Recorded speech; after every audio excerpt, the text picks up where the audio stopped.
Vanna from Chic. We need to stay frugal with your next manicure. And in this video, I'm going to be showing you how to do a wonderful, beautiful glitter manicure using Dollar Tree store products. You can walk in your Dollar Tree, buy nail products that are only $1 and make this a beautiful blue bold manicure.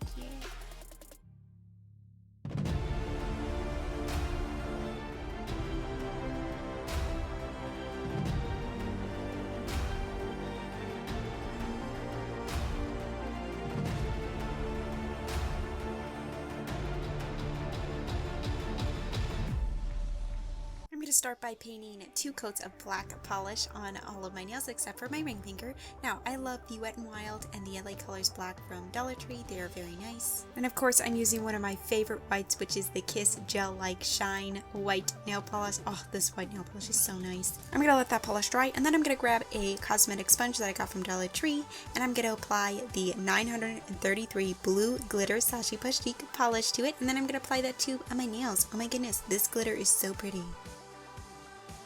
Now it is time for the TMAY, which means tell me something about you down in the comment section down below. It could be about anything. I am also sponging on the white finger as well, the same blue glitter. I love this Sassy Chic glitter because it has large hexagon glitters in it, and small and medium in a clear base, and it's just beautiful. Now I am sorry I lost the footage of me putting the top coat on this mani, but I went ahead and applied 2 coats of the super dry top coat that's from Dollar Tree. So here's my finished Dollar Tree manicure. I love it. I think it's really bold and really sparkly and beautiful.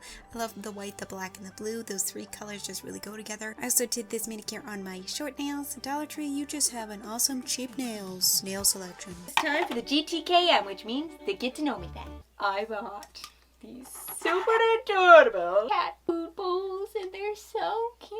I gotta say that they're a little small because my cats are the size of lions, but I think they will suffice. This one has a little scarf on, the cat has a little scarf on with a little fishy in its mouth, and this one's all kitten related and has this little fun saying. You do not know, which I don't think I've ever mentioned, I have 11 cats.